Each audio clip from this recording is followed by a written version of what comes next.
చరిత్రహీనుడిగా నువ్వు మిగిలిపోకుండా ఉండాలంటే, తెలంగాణ ప్రజలు నువ్వు తెలంగాణ ద్రోహిగా మిగిలిపోకుండా ఉండాలి అంటే నిరుద్యోగులకు ఉద్యోగాలు ఇద్దాం, లక్షల కోట్లు తీసుకొద్దాం, హైదరాబాద్ సెంట్రల్ యూనివర్సిటీ ప్రాపర్టీని అమ్మకుండా చేస్తా, నువ్వు మాజీ ముఖ్యమంత్రి అయిన తర్వాత కూడా కోర్టుకు తీసుకొస్తా. అసలు ఇప్పుడు కానీ నేను కేసు వేసానంటూ ఓటుకు నోటు కేసు, అక్కడ చంద్రబాబుని A1 ఇక్కడ A2 మీ ఇద్దరు జైలుకి వెళ్తారా? ఇదిగో నువ్వు నీళ్ళే ఇవ్వలేకపోతున్నావు. ఇదిగో మీడియా అందరూ ఉన్నారేమో, మాకు ట్యాంకర్ వచ్చింది, ఇప్పుడు మాకే మంచి నీళ్ళు ఇవ్వలేకపోతున్నాడు ఈ ముఖ్యమంత్రి. 10 సంవత్సరాల కలకాలం ముఖ్యమంత్రిగా ఉంటాడట. మరి తెలంగాణ ప్రజలు మూర్ఖులైతే మరొకసారి రేవంత్ రెడ్డికి కాంగ్రెస్కి ఓట్లేస్తారు. మరొకసారి 8 లక్షల కోట్లు అప్పు చేసిన కేసీఆర్కి కేటీఆర్కి ఓట్లేస్తారు. బీజేపీ ఇక్కడ ఎలగాలేదు, రేవంత్ రెడ్డి కాంగ్రెస్ బీజేపీ, రేవంత్ రెడ్డి కాంగ్రెస్ ఇక్కడ, కేసీఆర్ కేటీఆర్ కవితను జైల్లో పెట్టారని బీజేపీకి తొత్తులు, మోదీకి తొత్తులు అయిపోయారు. మిగిలింది ఎవడు?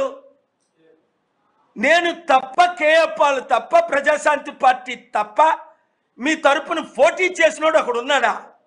నిన్న ఒక మంచి మాట అన్నాడు ఒక పెద్ద మీడియా మిత్రుడు. Sir, every defeat has not defeated you అన్నాడు. మిమ్మల్ని మునుగోడులో ఓడించారు ఈవీఎంల ద్వారా, ఏ ద్వారా, విశాఖపట్నంలో ఓడించారు. మీ స్పిరిటెడ్ సార్ రోజుకు రోజు ఇంత స్ట్రాంగ్ అయిపోతుంది.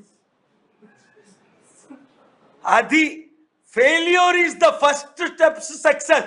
బొగ్గులు ఏరుకున్న నేను, 10th 2 సార్లు ఫెయిల్ అయిన నేను, అమెరికన్ ప్రెసిడెంట్లో 6 సిట్టింగ్ ప్రెసిడెంట్లు, మీరు నేను కూర్చున్నారు, వాళ్ళు నా ఎదుట నిలబెట్టుకోలేదా? నేను కూర్చోమంటేనే మోదీ కూర్చుంటాడు, నేను కూర్చోమంటేనే ఈరోజు రేవంత్ రెడ్డి కూర్చుంటాడు, నేను కూర్చోమంటేనే ఈరోజు ట్రంప్ కూర్చుంటాడు. ఎందుకు?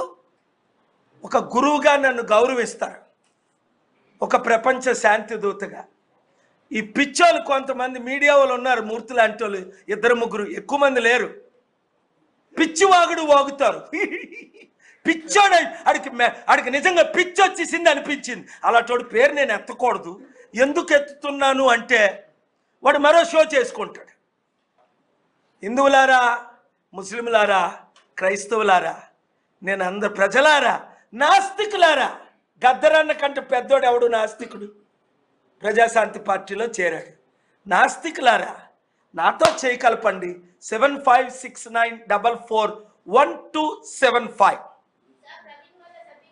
7569441275 గ్రూపులు పెట్టండి. కరీంనగర్ అయితే కరీంనగర్, నల్గొండ అయితే నల్గొండ, తిరుపతి అయితే తిరుపతి, మీ నియోజకవర్గం గ్రూప్. ఇప్పుడు చూసారా, ప్రతిరోజు మీతో నేను టచ్లో ఉన్నాను. సిచ్యువేషన్ మారిపోయింది. ఇప్పుడు గ్రూపులు పెట్టిన ప్రతి ఒక్కరికి నేను మెసేజ్లు పెడుతున్నాను. చాలామందిని పర్సనల్గా కాల్ చేస్తున్నాను. రోజుకి 200-300 కాల్స్ చేస్తున్నాను.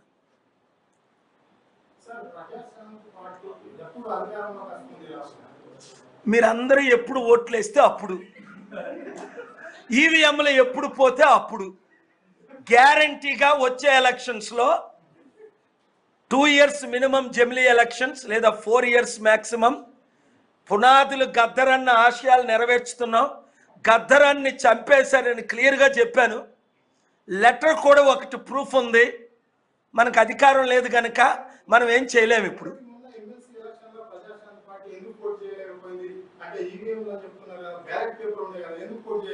ఇప్పుడు మేము కమిటీలు వేస్తున్నాం. గద్దరన్న, రిటైర్డ్ డీజీపీ సాంగ్లియానా గారు, ఎక్స్-ఎంపీ, మా కర్ణాటక డీజీపీ గారు ప్రజాశాంతి కాంగ్రెస్ నుంచి వదిలేసి బీజేపీ ఎంపీకి వదిలేసి ప్రజాశాంతి పార్టీని నడిపిస్తున్నారు కర్ణాటకలో.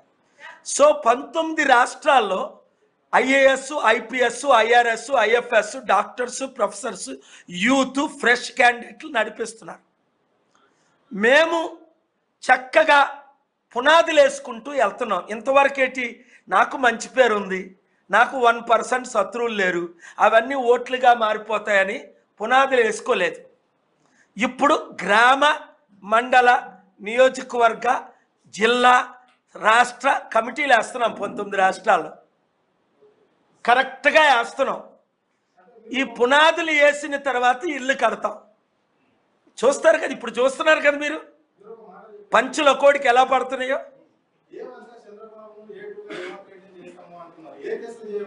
లేదు, ఓటుకు నోటు కేసులో వాళ్ళు A1 A2